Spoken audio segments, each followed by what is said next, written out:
Ulitin po natin yung page 340, Electing Grace. Page 340.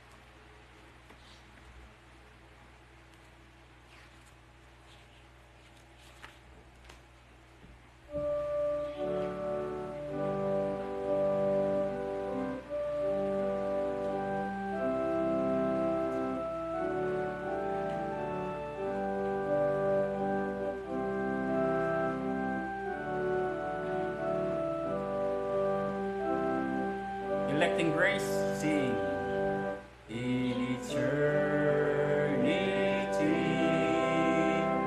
God chose to save many sons of Adam's race. Then He sent His Son to Calvary, there to suffer in their place. Electing grace, saving grace, coming down from eternity, has delivered me and set me free. Now I'm saved forevermore.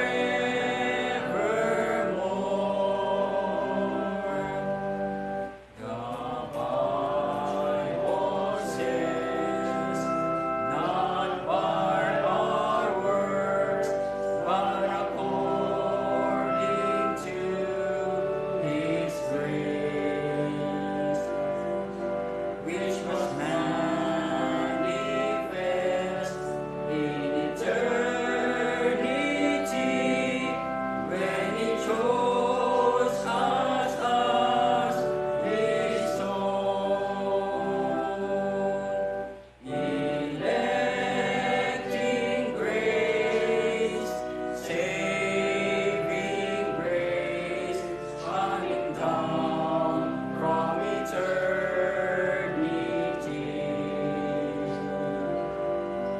has delivered me and set me free. Now I'm saved forevermore.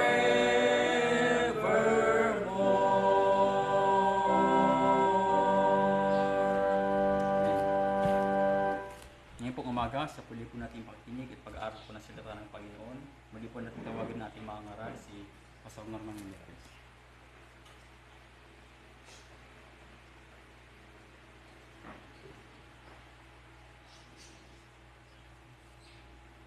Magandang umaga sa ating lahat.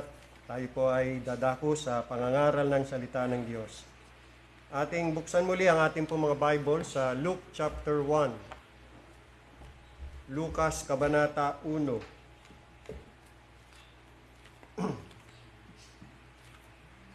Luke chapter 1. Basahin natin sa talatang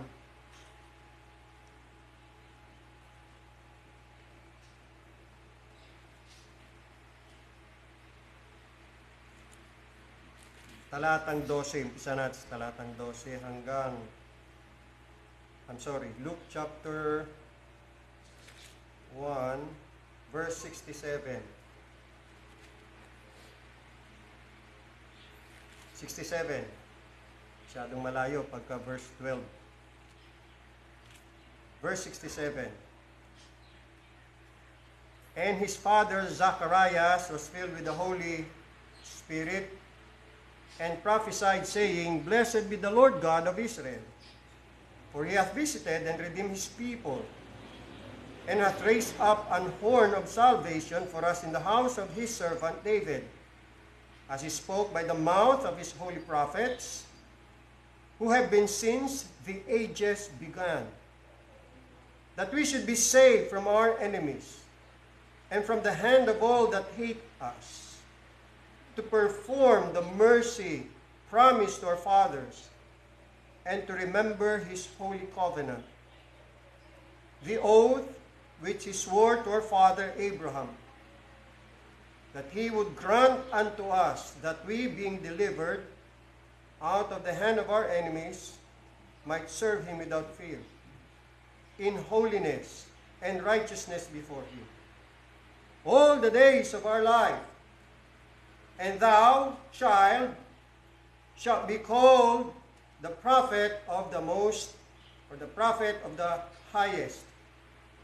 For thou shalt go before the face of the Lord to prepare his ways, to give knowledge of salvation unto his people by the remission of their sins, through the tender mercy of our God, whereby the day spring from on high hath visited us, to give light to them that sit in darkness, and in the shadow of death, to guide our feet into the way of peace. And the child grew and became strong in spirit, and was in the deserts till the day of his showing unto Israel. May God bless the reading of his word. Tamang kaalaman ng kaligtasan. Yan ang pamagat ng ating pag-aaralan ngayon pong umaga. Dumulog tayo muli sa Diyos sa panalangin. Dakilang Diyos, Ama, kataas-taasan, makapangyarihan sa lahat, purihin at luwalatin kayo, sambahin kayo ngayon at magpakailanman, tanggapin niyo nawa at kalugdan itong pananambahan at paghandog namin ng papuri at pasasalamat. Anumang karumihan na nakikita niyo sa amin, hiling namin na kami hugas at linisin. Dalangin namin, Panginoong Diyos, sa pagtunghay namin ng iyong mga salita, ay bigyan niyo kami ng kaunawaan. Gabayan nawa kami ng iyong banal na Espiritu, mabuksan kami at maliwanagan, lalo na patungkol sa kaligtasan. Na huwag kami magkaroon ng maling kaalaman, kundi tamang kaalaman sa kaligtasan. At sa pamagitan ng iyong mga salita, makita nga namin ang aming mga sarili, kung kami nga po ba ay nasa tamang kaligtasan o wala. Gamitin niyo po at pagpalain ang mensahe sa kaliliwanag ng mga makikinig. Mahabag kayo, Panginoong Diyos, sa aming lahat. Turuan niyo po kami. Sa banal na pangalan ng Panginoong Hesukristo, ito po ang aming dalangin. Amen. Itong ating binasa, ito yung tinatawag na Benedictus ni Zacarias. Si Zacarias ay tatay ni John the Baptist. At ang kanyang asawa ay si Elizabeth. Tuwan-tuwa si Zacarias dahil sa mahabang panahon ay nagkaroon din sila ng anak. At yung anak na yan ay pinangalan ng John. Si John the Baptist. Now, nais kong basahin yung talatang 77. Isa sa mga layunin o ng ministeryo ni John the Baptist ay yung upang magbigay ng kaalaman ng kaligtasan sa kanyang bayan. Na yung bayan ay ang Israel. Sa pamamagitan ng pagpapatawad sa kanilang mga kasalanan. Si John the Baptist ang tinutukoy dito mula talatang 76 hanggang 80. In verse 6, sabi riyan, of 76, and thou, child, ang tinutukoy si John the Baptist, shall be called the prophet of the highest, for thou shalt go before the face of the Lord to prepare his ways. Yan ang isa sa mga purpose o layunin ng ministeryo ni John the Baptist, to prepare the way of the Lord. And not only that, in verse 77, to give knowledge of salvation unto his people, upang magbigay ng kaalaman ng kaligtasan. At yan ay napakaliwanag, tungkol sa ministry ni John the Baptist. At in verse 79, yan pa ang isa sa mga layunin ng kanyang ministeryo, to give light to them that sit in darkness. Kaalaman ng kaligtasan. Upang ang isang tao ay makatamo ng kaligtasan, kinakailangan niyang magkaroon ng kaalaman ng kaligtasan. Hindi maaaring mangyari ang kaligtasan kung walang kaalaman ng kaligtasan or kaalaman sa kaligtasan. At ang kalamang ito ay nagmumula sa Diyos. Ito'y kaloob ng Diyos. Again, ang sabi ng ating teksto, para magbigay sa kanyang bayan ng kaalaman sa kaligtasan. Narito ang kahalagahan ng kaalaman sa kaligtasan. No, bakit? Sapagkat ito ay sa ikapagpapatawad ng kanilang kasalanan. Ibig sabihin, ang kawalan ng kaalaman ng kaligtasan ay ahantong sa kapahamakan ng kaluluwa. Ang sino man na hindi nakatamo ng kapatawaran ng kanyang kasalanan ay makakaranas ng kahatulan ng Diyos. Nasusulat sa Roma Kabanata 5, talatang 18, kaya kung paanong sa pamamagitan ng isang pagsuway ay dumating ang hatol sa lahat ng mga tao sa ipagdurusa. Lahat ng mga tao, simula nung nilikha ng Diyos si Adan at si Eva, ay nasa ilalim ng kahatulan ng Diyos dahil sa kasalanan. 2.23 o 2.3 ng Roma, sabi ron, at iniisip mo ba ito, o tao, na humahatol sa mga nagsisigawa ng gayong mga bagay at ginagawa mo ang gayon din, na ikaw ay makakatanan o makakatakas sa hatol ng Diyos? Ang sagot ay hindi. Kapag ang isang tao ay hindi nakatamo ng kapatawaran ng kanyang mga kasalanan, hindi siya makakatakas sa kahatulan ng Diyos. Nasusulat din sa Hebreo Kabanata 10, talatang 29, ganito ang sabi, gaano kayang higpit ng parusa sa akala ninyo? Ang ihahatol na nauukol doon sa yumurak sa anak ng Diyos at umaring di banal sa dugo ng tipan na nagpabanal sa kanya at umalipusta sa espiritu ng biyaya. Kaya ang tanong, ikaw ba ay nakatamo na ng kapatawaran ng Diyos sa iyong mga kasalanan? Wag mong hintayin na dumating ang araw ng iyong kamatayan na hindi mo natatanggap na may katiyakan ang kapatawaran ng Diyos sa iyong mga kasalanan. Huwag kang maging pabaya. Ikaw ay makasalanan, ikaw ay nasa ilalim ng kahatulan ng Diyos. Kung hindi ka makakatakas, kung hindi mo matatanggap ang kapatawaran ng Diyos, ikaw ay mamamatay. You will not be saved. You need the forgiveness of God. Upang magbigay ng kaalaman ng kaligtasan sa kanyang bayan. Kaalaman ng kaligtasan. Ng ilang mga mahalagang katotohanan o bagay ang maihahango natin o makikita natin sa talatang ito. At yan ang ating tutunghayan, mga kapatid. Merong 5 na mga katotohanan na napaka-importante o napakahalaga na maintindihan at malaman natin pagdating sa usapin o paksa ng kaligtasan. Una, upang maligtas ang isang tao, kailangan niyang magkaroon ng kaalaman ng kaligtasan. Importante para sa isang taong maligtas na magkaroon siya ng kaalaman ng kaligtasan. Dito natin makikita ang kahalagahan ng kaalaman. Napakarami na sa mga tao ang napahamak at nangamatay dahil sa kawalan o kaya'y kakulangan ng kaalaman. Meron ako nabasa na mga umaakyat sa mga matataas na lugar, tulad mga bundok, no? Mga mountain climbers. Marami na sa kanilang napahamak dahil sa kawalan ng kaalaman. Maraming umakyat ng bundok na hindi nila alam na mayroong paparating na bagyo. Kaya nung nandun na sila sa tuktok ng bundok, doon inabot sila ng bagyo at doon nasawi sila. Dahil sa kawalan ng kaalaman. Dapat yung inaalam nila yung weather condition, dapat inaalam nila yung trail, yung lugar na pupuntahan nila. Kasi napakahirap na pumunta sa isang lugar na walang alam. Yung pala'y lugar ng kapahamakan.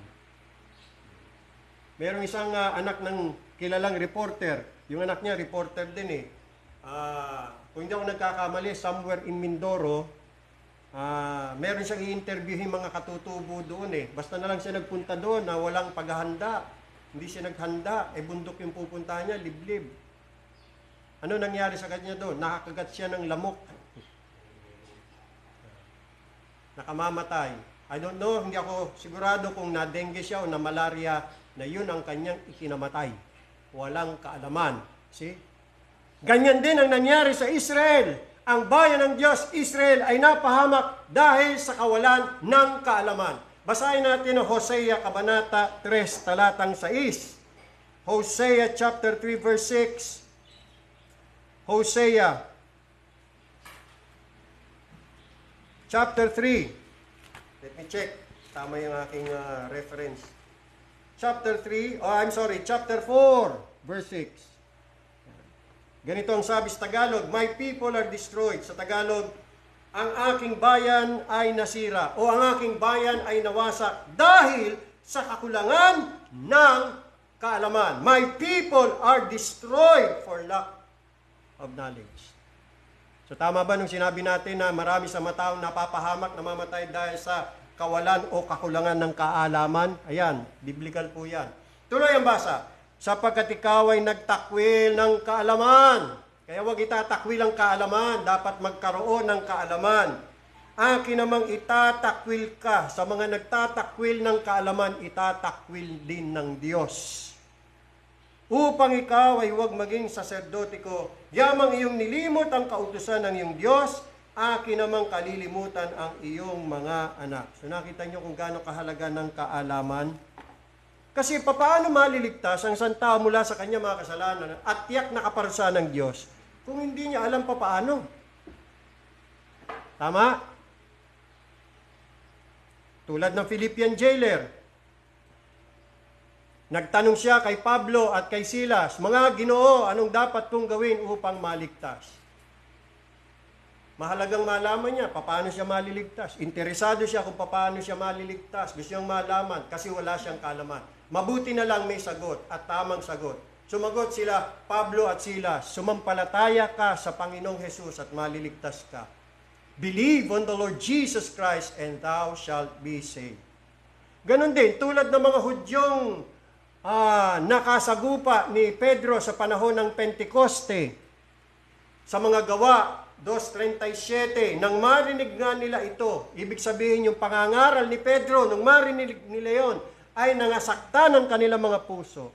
At sinabi kay Pedro at sa ibang mga apostol, mga kapatid, anong gagawin namin? Kaya sila nagtanong kasi hindi nila alam. Paano ba sila makatataka sa kaparusahan ng Diyos? Paano ba sila maliligtas mula sa kanilang mga kasalanan? Kaya sila nagtanong. Kailangan nila ng kaalaman. At sumagot si Pedro, mangagsisi kayo at mangagpabautismo upang kayo'y makatamo ng kapatawaran sa inyong mga kasalanan. Isa pa, ganun din naman doon sa binatang mayaman na nagtanong kay Jesus Christ. Siya ay lumapit kay Kristo at meron siyang itinanong. Sabi niya, mabuting guro, ano ang gagawin ko upang ako'y magmana ng buhay na walang hanggan? Napakagandang tanong. In other words, paano ko magkakaroon ng buhay na walang hanggan? At yan ay sinagot ng tama ng ating Panginoong Kristo. Now, tungkol sa pananampalataya, itong sinabi ni Charles Spurgeon, isang English particular Baptist na nabuhay noong 1832 at namatay noong 1892 sa London, England. Ito ang kanyang sinabi tungkol sa kung ano ang kahulugan ng pananampalataya. And I read, what is faith? It is made up of three things: knowledge, belief, and trust. Knowledge comes first. Romanist divines, meaning mga Katoliko, mga pinuno o leader, religious leaders ng mga Katoliko, Romanist divines hold that a man can believe what he does not know. Perhaps a Romanist can, but I cannot. How shall they believe in him of whom they have not heard? Romans 10:14.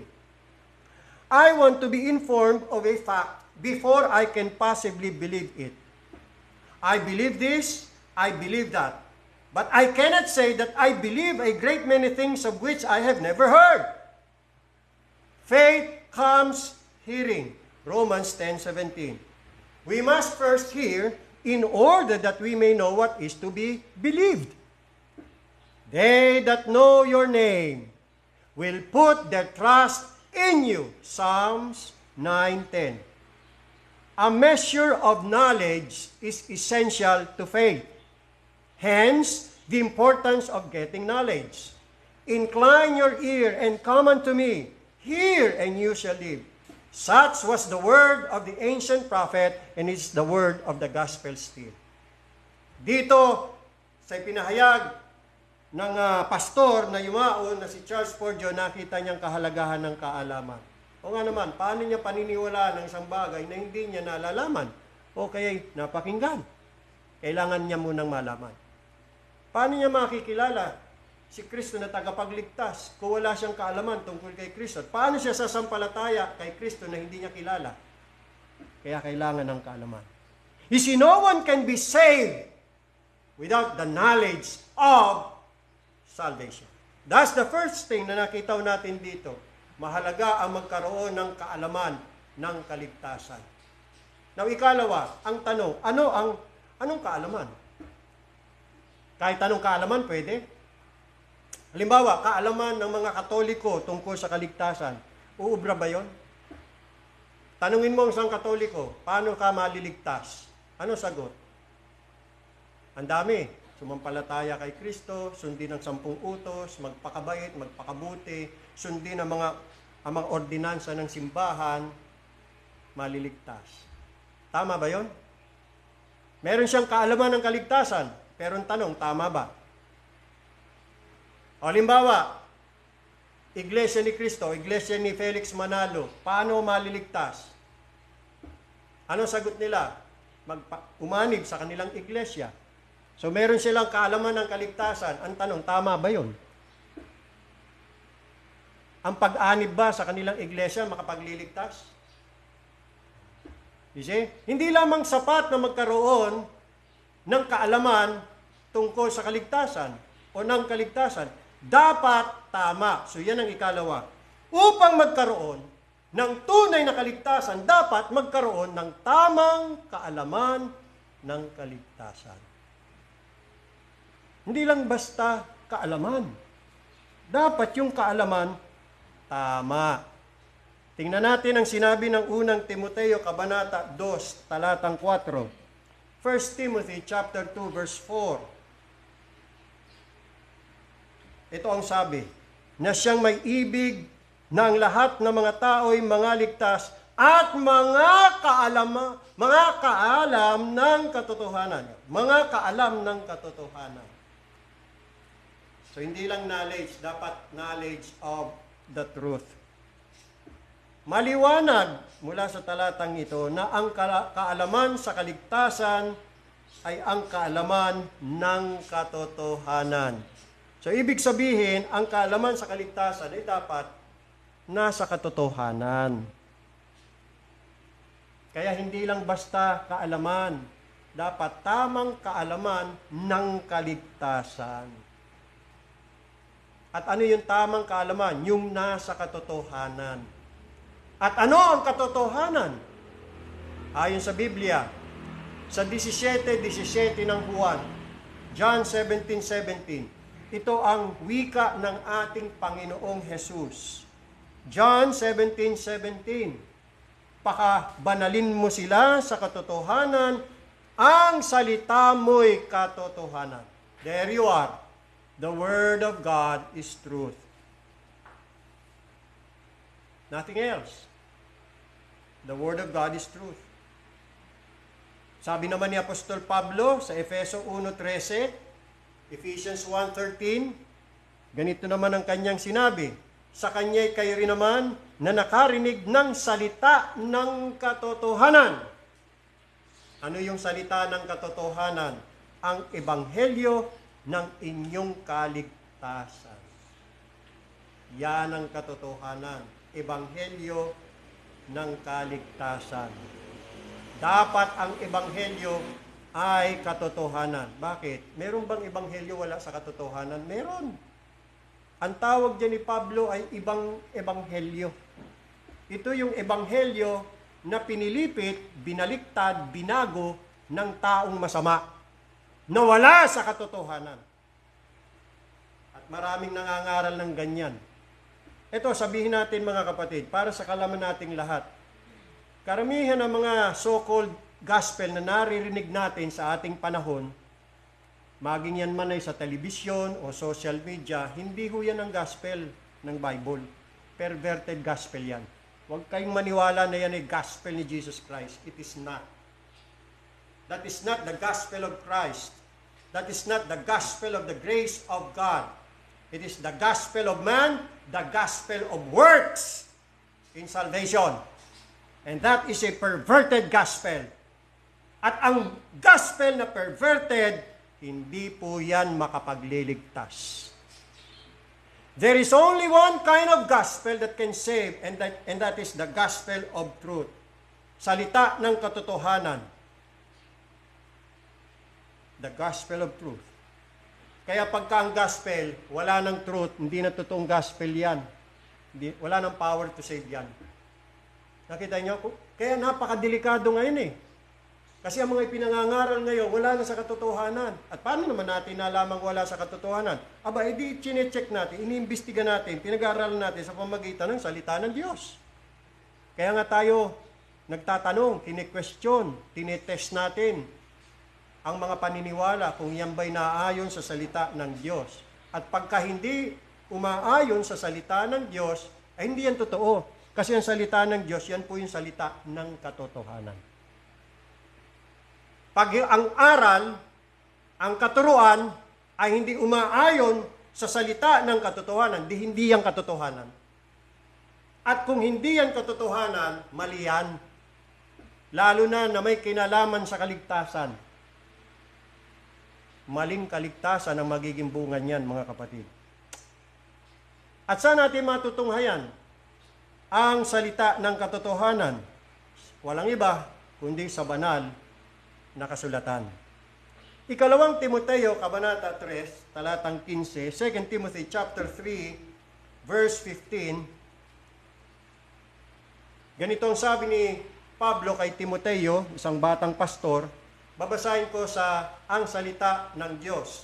Mula pa sa pagkabata, alam mo na ang banal na kasulatan na nakapagbibigay sa iyo ng alin? Ng karunungan tungo sa kaligtasan.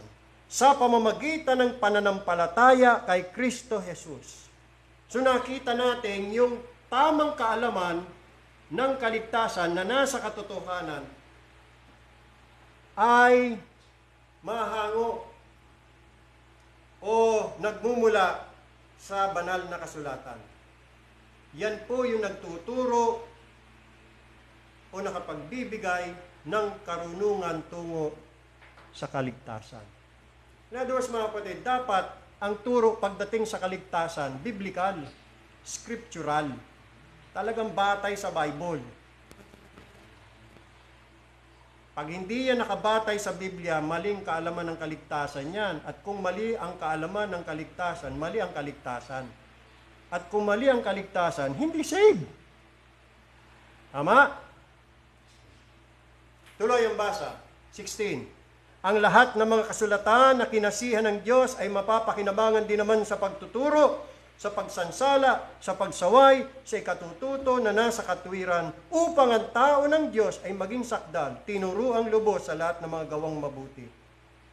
Kaya nga tayo mga kapatid, tuwing tayo ay makikipag-usap, makikipag-diskusyon, talagang inaalam natin kung nasa Biblia nga ba yung kanilang mga turo, paliwanag o aral. Kasi sabihin din naman nila, Biblia din naman ang aming batayan, Biblia din naman ang aming tinuturo eh. Ang problema, maling pagkaunawa. Meron silang sariling paliwanag tungkol sa isang talata. Pinapaliwanag nila ayon sa sarili nilang interpretasyon. Sa makatwid, hindi talaga yun ang turo ng Bible. Turo lang nila yun.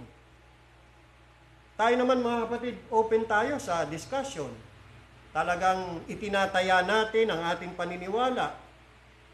At kung meron silang nakitang hindi nila sang-ayon, o parang sa kanila yung mali, di patunayan.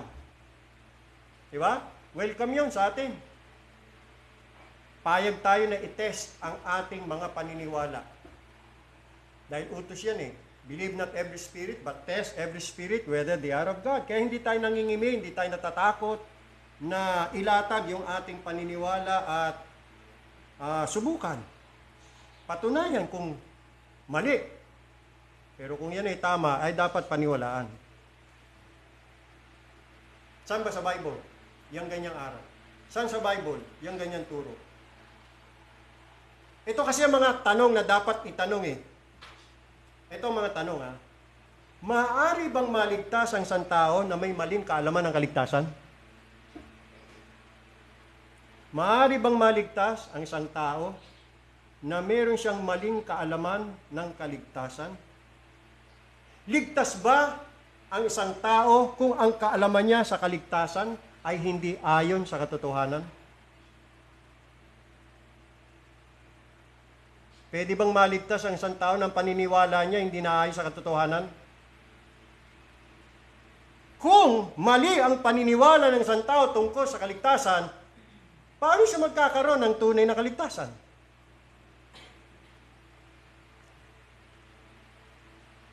Tanda natin, sino man ay hindi magkakaroon ng tunay na kaligtasan kung mali ang aral patungkol sa kaligtasan. Sangayon kayo? Sangayon kayo?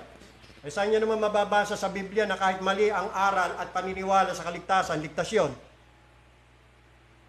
Saan naman sa Bible yung ganon? May ganon ba sa Bible? Kahit mali? Tama pa rin yun. Ang mali, mali. Ang tama, tama. Di ba? Ulitin natin ang tanong. Saan mababasa sa Biblia ng isang tao na may maling kaalaman ng kaligtasan? Ibig sabihin, kaligtasan niya, hindi ayon sa katotohanan, hindi ayon sa banal na kasulatan, ay ligtas yun.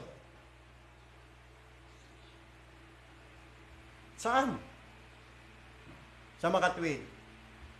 Kung ang isang tao ay may maling kaalaman tungkol sa kanyang kaligtasan, yung kanyang kaligtasan hindi totoo. At kung ang kanyang kaligtasan ay hindi totoo, hindi totoong ligtas yun. Huwag niyong sasabihin, huwag natin sasabihin, ligtas pa rin yun. Kalokohan niya, isang malaking kasinungalingan yan. Mali nga eh. Ang kanyang kaalaman, mali nga ang kanyang paniniwala eh. Tungkol sa kaligtasan. Paano nagkaroon ng tamang kaligtasan yun? Mali nga.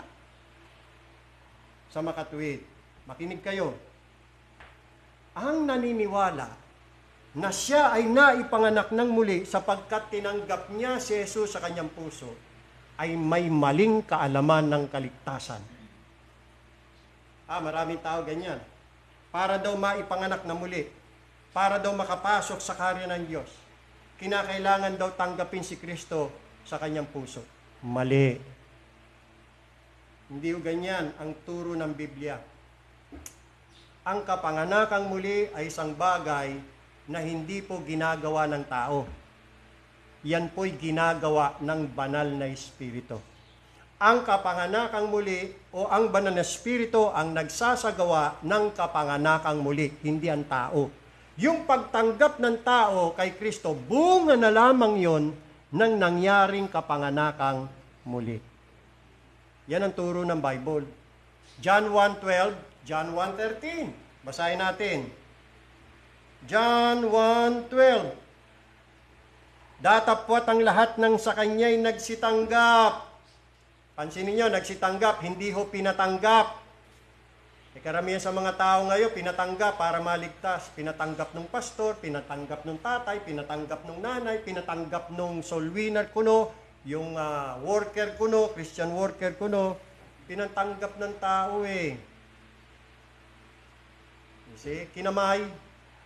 Sa makatwid, yung pagtanggap ayon sa laman. At ang ipinanganak ng laman, laman pa rin. Dapat hayaan natin na kinusin ng banal na Espiritu para kusang tumanggap. Datapat ang lahat ng sa kanya'y nagsitanggap. So, hindi natin ikakaila. Meron talagang tumatanggap.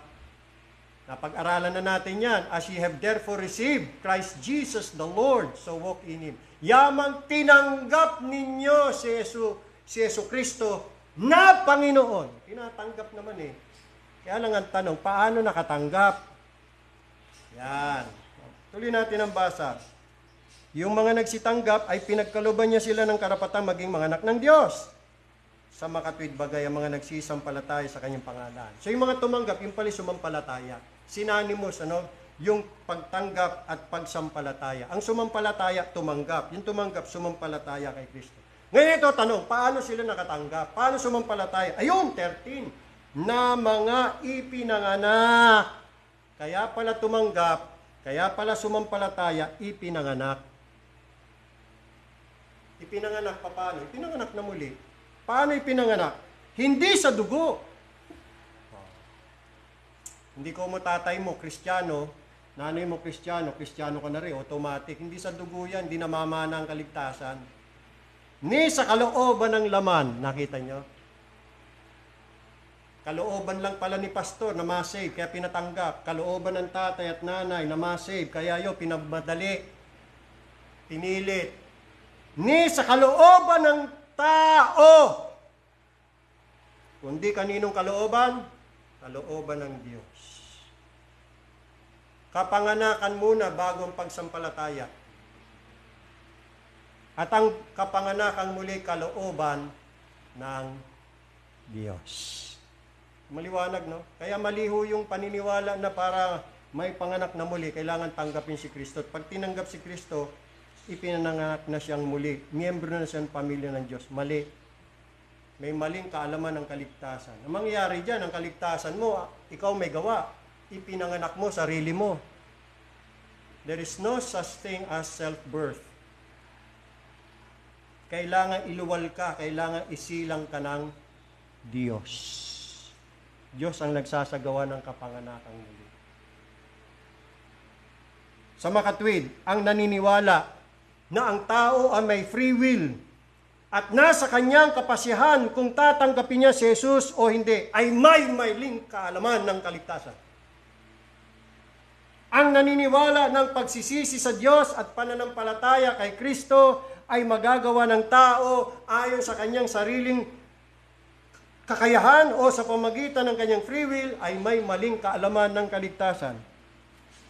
Ang naniniwala na tinubos ni Kristo ang lahat ng mga tao, ibig sabihin bawat individual mula sa kasalanan, ngunit hindi lahat ay maliligtas, ay may maling kaalaman ng kaligtasan. Ang naniniwala na siya ay may bahagi sa kanyang kaligtasan, ay may maling kaalaman sa kaligtasan. Idagdag pa natin dito ang mga pamamaraan na ginagawa ng mga Armenians para ang isang tao ay maligtas na wala naman sa Biblia, pinatatanggap, may sinner's prayer, ginagabayan sa panalangin, pinapalapit sa harapan, sinasabing nasa iyo ang desisyon upang ikay maligtas, lahat ng yan, sila ay may maling kaalaman ng kaligtasan. Tanda natin, any salvation that is not based on the Scripture is not salvation.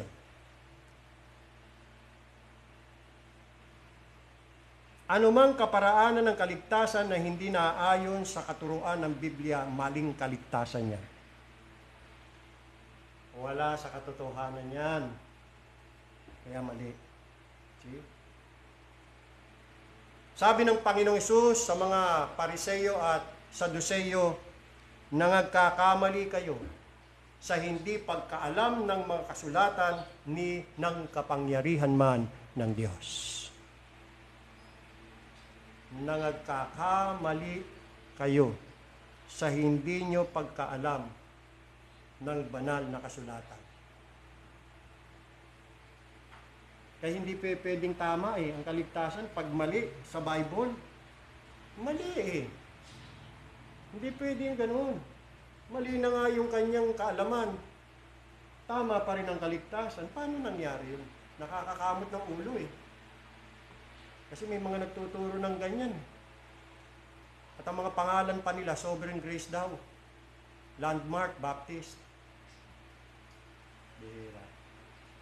Mali. Sa halip na makadagdag sa kaliwanagan, dumagdag pa sa kalituhan at kamalian. Kaya pati sila mali. Baka nga pati kaligtasan nila mali. Questionable. Hindi pwede. Ang truth, absolute yan mga kapatid. Hindi pwedeng haluan yan ng mali. Hindi pwedeng mali at saka tama. Kombinasyon ng tama at mali.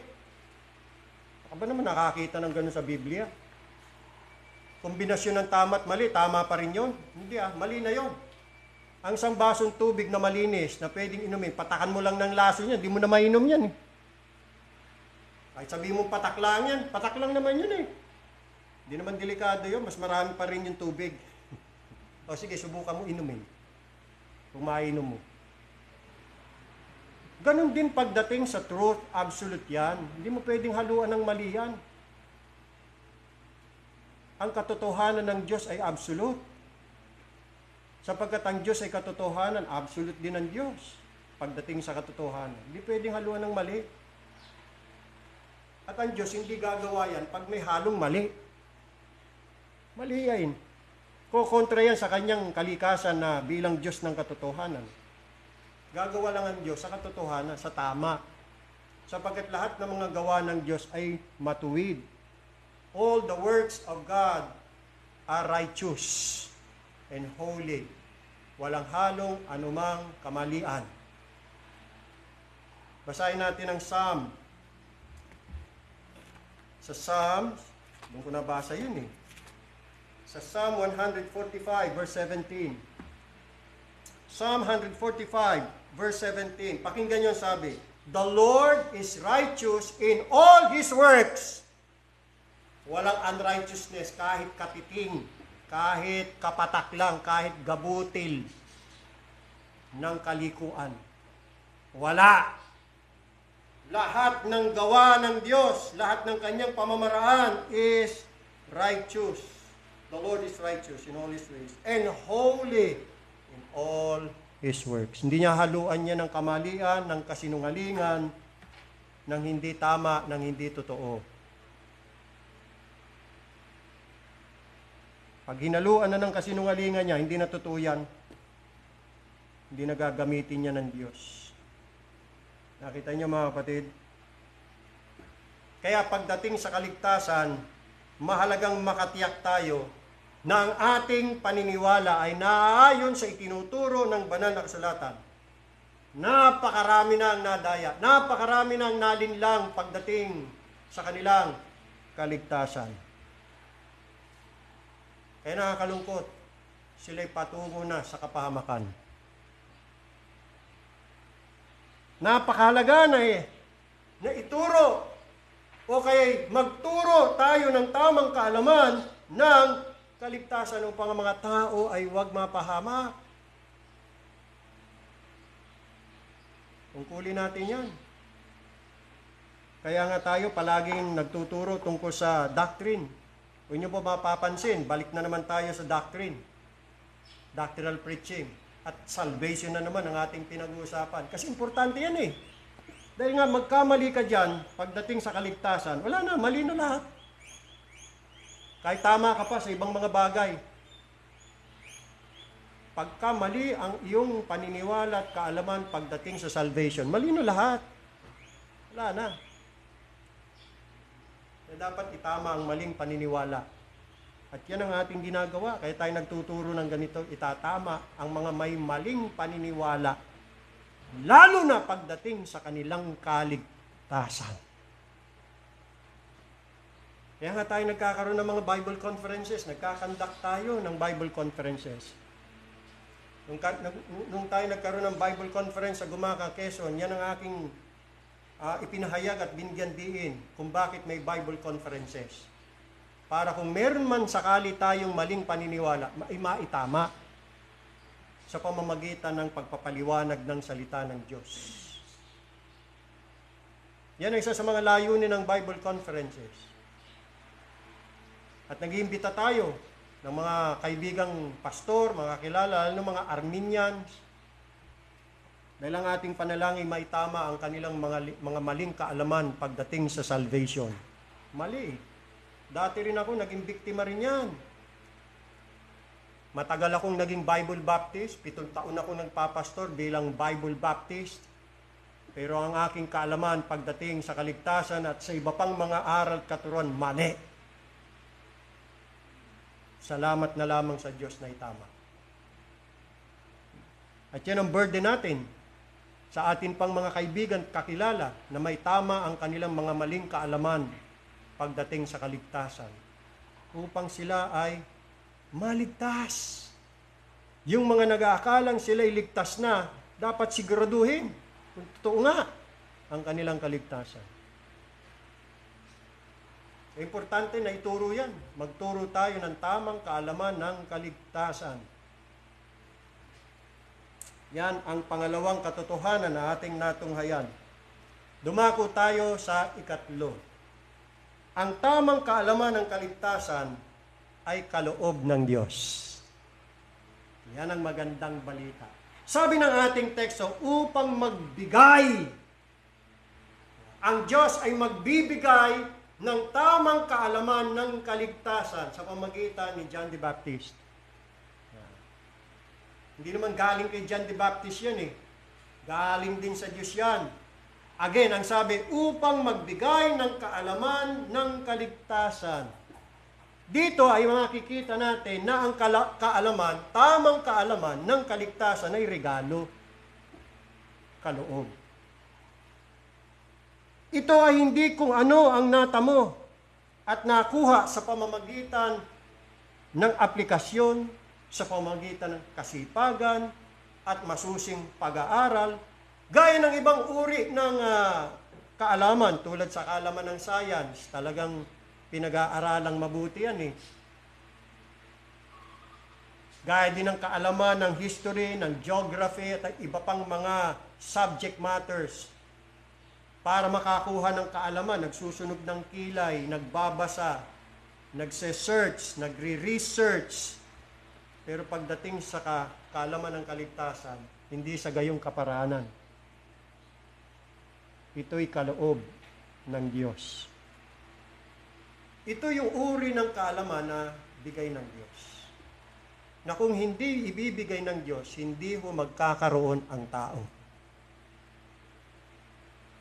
Kahit ano pa sipag niya sa pag-aaral at pagsasaliksik at pagtutuklas at paghahanap, malibang ibigay ng Diyos, hindi magkakaroon ng tao.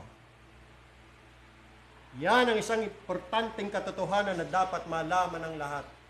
At yung kaalamang yan, yung katotohanan ay talagang nakapagpapakumbaba. Tanggal ang yabang ng tao dyan. Kaya wala pwedeng magsabi, alam ko na yan. Anong alam mo? Kung hindi ibibigay sa'yo ng Diyos, hindi mo alam yan. Kahit nag-doctorate degree ka pa, nag-masteral degree ka pa, 10 taong ka sa theology or theological seminary, kung hindi ipagkakalob sa iyo ng Diyos, wala ka niyan. Maliwanag? Huwag kang hambog. Huwag kang mayabang. Na nag-aral ka ng Hebrew, nag-aral ka ng Greek. See? Yan yung tinuturo sa Bible. Nasa Biblia yan. Basahin natin ang Santiago 1:7. Ano sabi Udo? 1:17. James chapter 1, verse 17. Ang bawat mabuting kaloob at ang bawat sakdal na kaloob ay pawang buhat sa itaas. Ibig sabihin galing sa Diyos. Every good gift, every perfect gift comes from above, na bumababa mula sa Ama. Saan galing? Sa Ama. Galing ba sa libro? Galing ba sa talino? Galing ba sa pagsisiyasat? Galing ba sa pagtuklas? Galing ba sa tao? Hindi. Galing sa Ama. Mula sa Ama ng mga ilaw na walang pagbabago ni kahit anino man ng pag-iiba. Siya ang nagbibigay ng kaalamang ito sa pamamagitan ng banal na Espiritu sa isang taong kanyang kinalugdang iligtas. Magiging tama lamang ang kaligtasan kapag ang kaalaman ng kaligtasan ay kaloob ng Diyos. Pag hindi kaloob ng Diyos yung kaalaman ng kaligtasan, di mali. At pag mali, hindi ligtas. Utas. Utas yan. Sa Kawikaan, Kabanata 1, talatang 23, ito pa ang sabi, Proverbs chapter 1, verse 23. Patunay na ang kaalaman, ang liwanag, ang katotohanan, hindi galing sa tao galing sa Diyos. Proverbs chapter 1, verse 23. Magsibalik kayo sa aking saway, narito aking ibubuhos ang aking espiritu sa inyo. I will pour out my spirit unto you, and I will make known my words unto you. I will make known my words unto you. Kaalaman, katotohanan, ipaalam ng Diyos. Kaya galing talaga sa Diyos. Siya ang magiging dahilan ng pagkaunawa at pagkaalam. No? Napakaliwanag sa Bible na meron talagang hinayagan ng Diyos, merong hindi Merong hinayagan, merong pinaglihiman ng Diyos. Yan ay mababasa natin sa Matthew chapter 11, Mateo Kabanata 11. Matthew chapter 11, tingnan nyo ang talatang 25. Ito, palagi nating binabasa to. Palagi nating tinuturo po ito Kasi yung iba, hindi nila tinuturo yan, hindi nila naintindihan yan. Kaya wala silang sinasabi tungkol dyan. This is about God's sovereignty. Sovereignty ng Diyos kung sino kanyang hayagan at kung sino ang hindi. Bakit ang iba nakakaunawa? Bakit ang iba hindi? Kasi may hinayagan, mayroong hindi. Ilang sagot dyan?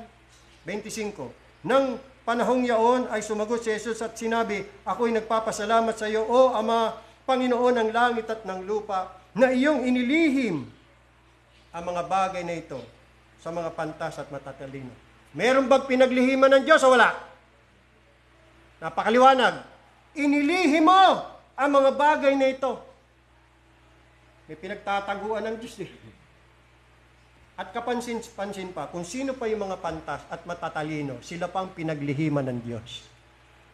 Kaya dyan yung makikita mga kapatid. Hindi nakukuha yan sa dami ng napag-aralan. Ang pagkaunawa sa mga katotohanan ng banal na kasulatan, hindi nakukuha yan sa pagiging doktor o nag-masteral degree. Huwag tayong matatakot doon sa mga pastor o mga mangaral na ibinabandera nila yung kanilang mga PhD, doctorate degree. Huwag tayo masindak sa mga yan. Nakala natin ang dami ng alam. Master ang Hebrew, master ang Greek. Pag hindi yan pinahayagan, walang alam yan. Hindi siya, yun yung sinasabing aral ng aral, pero hindi nakakaabot sa kaalaman ng katotohanan. Ikalawang Timoteo 2:7. Ever learning but never able to come to the knowledge of the truth. Aral ng aral yun. Aral ng aral, araw at gabi, nagbabasa ng Biblia, nag-aaral. Hindi naman makaabot sa kaalaman ng katotohanan. Kasi nga, pinaglihiman ng Diyos. Kita nyo? Sinong hinayagan? Tuloy ang basa. At ipinahayag mo sa mga sanggol. Doon sa mga walang alam. Doon sa mga musmos. Kita nyo? Doon sa paningin ng sanlibutan ay mga tanga. Mga hindi nakapag-aral. Mga bobo. Aba, sa kanila pala ipinahayag ng Diyos ang katotohanan. Kaya kahit isang pastor na hindi nakapag-Bible school, ay kung pinahayagan, daig pa niya yung mga nakapag-aral sa Bible school. O kita niyo sila Pedro, sila Juan, mga mangingisda lang yun Hinamak pa nga sila ng mga Pariseo at Skriba Saduceo na mga taong walang alam. Unlearned, tawag nila unlearned men. Pero meron silang nalalaman na hindi alam ng mga Pariseo at Skriba. Okay. Kaalaman ng katotohanan. Knowledge of truth. Kaya pahiya sila kila Pedro, kila Juan. Gugulat sila, saan nyo nakuha yung kaalaman ninyo? Eh di, galing sa Diyos. Daig pa sila. Yan ho. Now, bakit ganun? Bakit merong nilihiman, merong pinahayagan? At kung sino pa yung pantas at matatalino, sila pa yung walang alam. At kung sino pa yung mga sanggol, mga musmos, sila yung may alam. Ganito kasi ang sagot, 26. Oo nga, Ama, sapagkat gayon ang nakalugod sa iyong paningin. Kaya yung taong kinalugdan ng Diyos, nalugod na ang Diyos na iligtas siya, bibigyan niya yan ng tamang kaalaman ng kaligtasan. Kaya maliligtas yung taong yon. Magiging tamang paniniwala niya pagdating sa salvation. Hindi mali. Naintindihan niya. At kung sa umpisa, medyo hindi pa niya lubos na naintindihan, sa mga darating na panahon, maliliwanagan siya, maintindihan niya. Pag siya nagpatuloy sa pag-aaral ng salita ng Diyos, hindi niya itatakwil ang katotohanan. Paniniwalaan niya, yayakapin niya, mamahalin niya, at susundin niya. Yan ang totoong save. Hindi katulad ng mga Arminian. Ayaw sa aral ni Kristo, ayaw sa katotohanan, tinatakwil nila. Tapos paano sasabihin save yun? Na may totoong pananampalataya. Walang totoong pananampalataya doon. Hindi totoong pananampalataya. Pag-aaralan natin yan kung ano ang tunay na pananampalataya. Hindi nagtatakwil sa aral ni Kristo. Naniniwala nga eh. Bakit? Kasi mayroong pag-ibig sa katotohanan. Take note, love of the truth. Hindi lang belief of the truth, but love of the truth. Iba yun, magkaiba yung belief o paniniwala sa katotohanan kaysa dun sa pag-ibig sa katotohanan. Malalim po yun. Malalim yun kaysa sa naniwala sa katotohanan. Ano niya? Love of the truth. Matthew 13, verse 11. Another verse. Matthew 13, verse 11.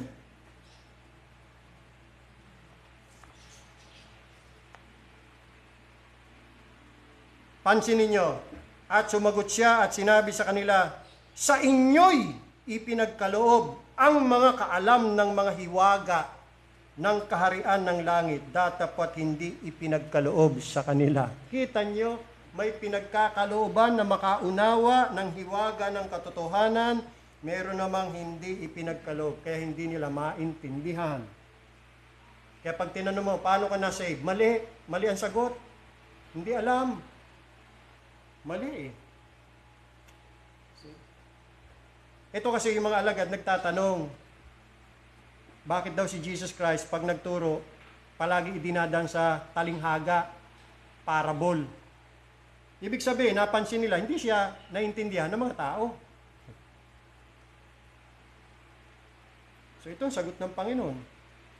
Kasi sa kanila, hindi ipinagkaloob na makaunawa ng hiwaga. Sa inyo, ipinagkaloob. Kasi pag ang Panginoon Sus nagturo ng parable, sa iba, parable lang. Pero pagdating sa kanyang mga alagad, parable tapos may explanation pa. Pinaliliwanag ni Jesus Christ kung anong meaning. Sa iba, hindi niya pinaliliwanag. Basta turo lang siya.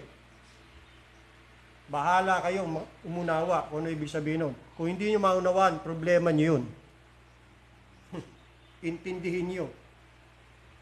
Pero sa mga alagad, pag nagturo ang Panginoon, may kasamang explanation. At binibigyan sila ng kaunawaan. Naintindihan nila. Bakit ganon? Ay, yun ang gusto ng Diyos eh. Sa inyo ipinagkaloob ang mga kaalam. Sa iba, hindi ipinagkaloob. Kaya mapalad yung mga kinalugdan na pagkalooban ng kaalaman, ng kaligtasan. See? Kaya dito, makikita natin, ito ang dahilan kung bakit may mga tao na kahit anong aral ang gawin nila sa Biblia, ay hindi pa rin sila makaunawa. Hindi nila maabot ang tamang kaalaman ng kaligtasan. Gaya ng binanggit na natin kanina. Basahin na nga natin, 2 Timothy chapter 2 o chapter 3 verse 7. 2 Timothy chapter 3 verse 7.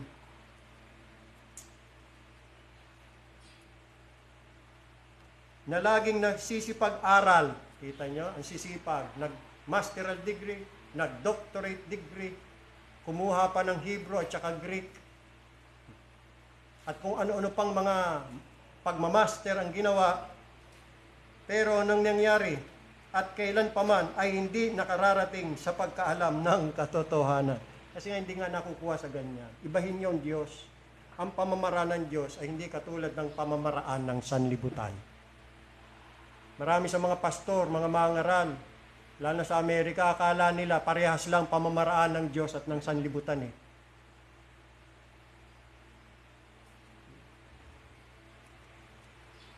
Kaya tayo, yung ating colonial mentality, napakatindi. Basta Amerikano yan. Maraming alam yan. Dapat makinig tayo dyan. Parang hindi mo naman alam ang Bible. Parang hindi nagbabasa ng Biblia. Pumuputi yan eh. Tama na lahat ng tinuturo niyan. Bakit tayo ba hindi ba nahayagan ng Diyos? Ha? Tayo mga Pilipino? Ano ito? Mayroong superiority? Kung tayo Pilipino, hindi tayo dapat paniwalaan kasi Pilipino lang tayo eh. Mga wala tayong alam. Ang bihira. May mga ganyan. Mga so-called sovereign gracer, landmark, ganyan ang mentality. Iba ang mga Amerikano. Now, I have nothing against our American brethren, mga kapatid. I have nothing. Ang against ako dito sa mga kapwa natin Pilipino na akala natin, kabaro natin pagdating sa paniniwala.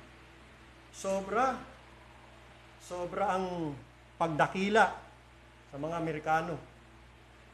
Na para bagang sila lang ang nahayagan, tayo hindi. Dapat sa kanila lang tayo makinig. Grabe, no? Parang hindi nag-aaral ng Biblia itong mga to eh. Siguro nga, nag-aaral pero hindi nakakaabot, hindi nakakarating sa pagkaalam ng katotohanan. Maski tayo Pilipino, kayo manggita, ganitong kulay natin, pwede tayong hayagan ng Panginoon, ng kaalaman, ng katotohanan. Nasa Diyos yan. Kaya mapalad tayo mga kapatid. Ako, nagpupuri ako, nagpapasalamat sa Panginoon na kahit tayo munting iglesia lang, munting kawan ng Panginoon, dito sa iglesyang ito, pinahayagan tayo ng katotohanan. Nakikita ko yan, nadarama ko yan, personal kong nasasaksihan yan. Napakaganda na may tinuturo sa atin ng Panginoon. Ewan ko sa inyo, kung nakikita nyo yan. Kaya ako minsan nangihinayang eh. Sasabihin natin, nasa tamang church tayo, nasa atin ang katotohanan, pero hindi naman dinadaluhan. Walang interes sa katotohanan eh. Tandaan nyo, hindi lang belief of the truth, dapat may love of the truth. They receive not the love of the truth. Yan ang problema. Dapat pag-ibig sa katotohanan.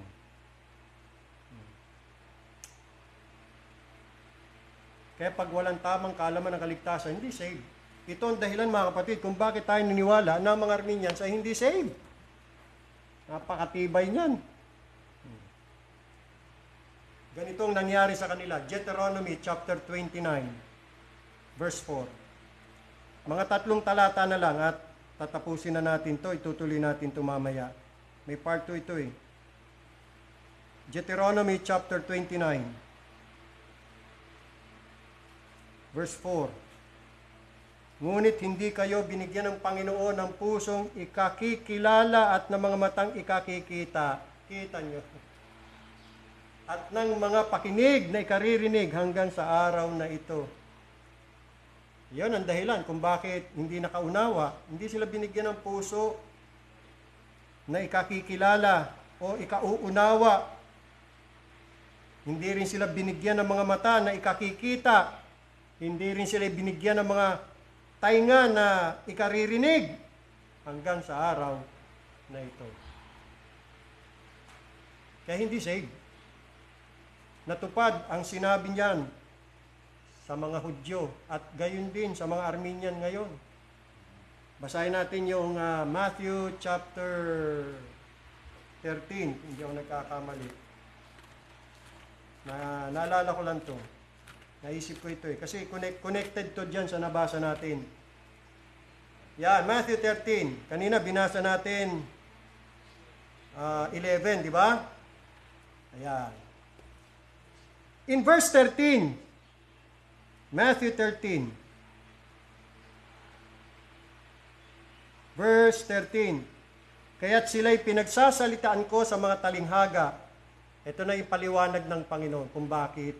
Sapagkat nagsisitingin ay hindi sila nangakakakita at nangakikinig ay hindi sila nangakakarinig, ni hindi sila nangakakaunawa. 14, at natutupad sa kanilang hula ni Isayas na sinasabi, sa pakikinig ay inyong maririnig at sa anumang paray hindi ninyo mapag-unawa, at sa pagtingin ay inyong makikita at sa anumang paray hindi ninyo mamamalas, sapagkat kumapal ang puso ng bayang ito at mahirap na makakarinig ang kanilang mga tainga at kanilang ipinikit ang kanilang mga mata. Baka sila'y mga kakita ng kanilang mga mata at mga karinig ng kanilang mga tainga at mga kaunawa ng kanilang puso at muling mga balik loob at sila'y aking pagalingin. Tatlong mahalagang bagay ang kailangang mangyari para sa isang taong makasalanan ay ma-convert o maligtas. Dapat makakita ang kanyang mata. Pangalawa, dapat makarinig ang kanyang tenga. At pangatlo, dapat makaunawa ang kanyang puso para ma-save. Pag hindi nangyari ang tatlong yan, hindi save. Kaya pag pinaliwanag mo sa mga Armenian yung doctrines of grace, hindi sila naniniwala dahil hindi nila naunawaan. At kaya nila hindi naunawaan, mga bulag, mga bingi, at ang mga puso nila hindi totoong converted. Take note ang mga puso nila hindi totoong converted. Hindi ko sinabing para ma-convert, kailangan maniwala sila sa doctrines of grace. Hindi! Kung totoo silang converted ang mga puso nila, maniniwala sila sa doctrines of grace. Walang dahilan para hindi sila maniwala sa mga aral ni Kristo. Aral ni Kristo yun, tapos hindi ka naniwala. Tapos sabi mo, sumasampalataya ka kay Kristo. Klase yan. Walang dahilan para hindi ka maniwala. Aral ni Kristo yan eh. Ba't tayong paniwalaan? Ibig sabihin, hindi ka naliwanagan. Hindi ka binigyan ng kaunawaan. Questionable salvation. Diyan pa lang matetest na natin eh. See? Ganito ang totoong converted. Makakaunawa, makakakita, makakarinig. Last verse, 1 Corinthians chapter 2. 1 Corinthians chapter 2. Verse 9. Datapwat gaya ng nasusulat ang mga bagay na hindi nakita ng mata at ni narinig ng tainga, ni hindi pumasok sa puso ng tao. Di ba? Parehas. Binanggit ang mata, tenga, puso.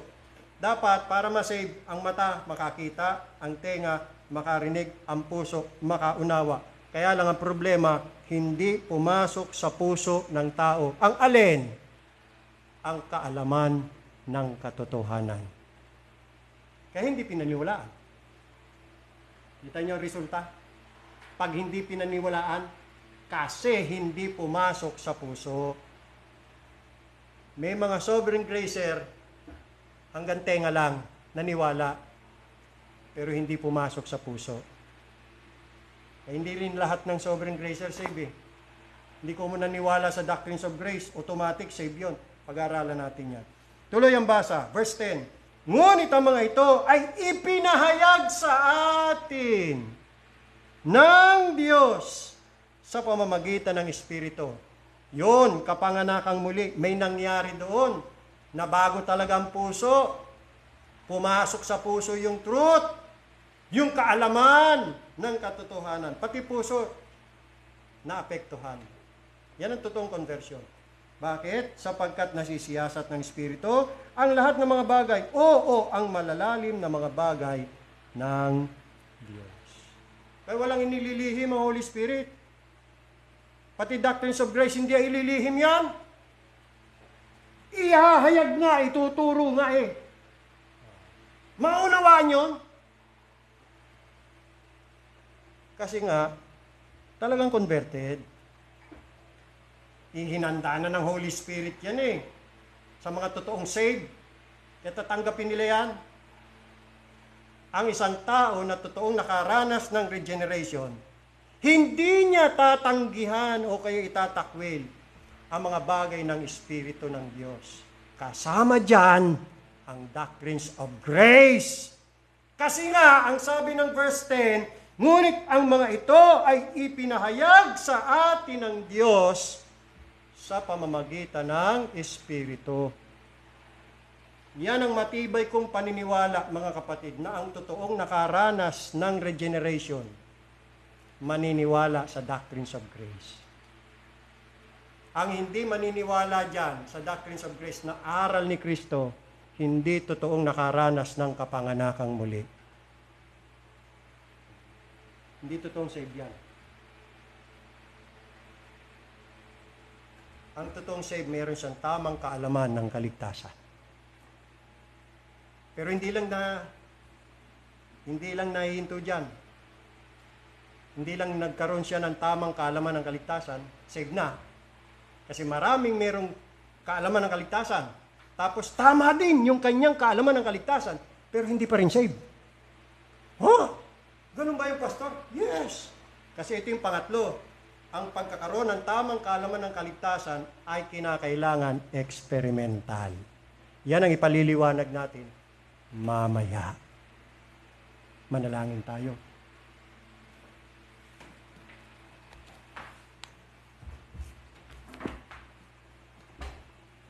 Panginoon naming Diyos, salamat po sa iyong mga salita na ipinahayag sa amin.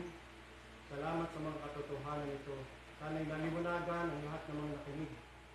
Bigyan niyo sila ng tenga na nakakarinig, bigyan niyo sila ng mga mata na nakakakita, bigyan niyo rin sila ng mga puso na nakakaunawa. Maawa kayo sa kanila. Sana'y marami pang maliliwanagan. Marami pa sana makapakinig ng ganitong klase ng mensahe na magbibigay ng kaliwanagan. Mahabag kayo sa aming pamilya, pinagpe-pray namin ang salvation nila, maawa kayo.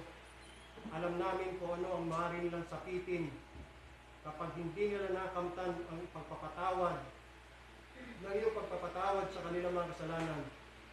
Mapapahamak sila sa impyerno at do'y sila'y parurusahan magpakailan-kailanman.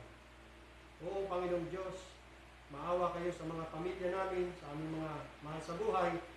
Maawa kayo sa mga kaibigan namin, mga kakilala, na may bahagi namin sa kanilang tunay na kaalaman ng kaligtasan. Patuloy kaming pagpalain, pahayagan pa na matuto kami, Panginoong Diyos. Itama niyo po mga mali naming paniniwala at ipaunawa niyo sa amin kung ano yung tama, kung ano yung totoo. Sapagkat ang katotohanan siyang magpapalaya sa amin. Maraming salamat sa kaliwanagan ito. Salamat po sa banal na Espiritu, ang Espiritu ng katotohanan na nagtuturo, nag-guide sa amin into all truth. Pagpalain niyo po ang bawat isa. Ang nalangin namin ng church na ito ay magkaroon nga ng totoong pag-ibig sa katotohanan. Sa banal na pangalan ng aming Panginoong Jesus, ito po ang aming dalangin. Amen. Awitin natin ang doxology. Sambahin pa rin natin ang ating Diyos. Praise God from whom all blessings flow. Praise Him, all creatures here below. Praise Him above, ye heavenly host. Praise Father, Son, and Holy Ghost. Amen. Amen. Amen. Magandang umaga sa ating lahat. Tapos na ating banal na pagtitipon. Mamaya, meron pa rin tayong patuloy na pagsamba at paglilingkod sa Diyos.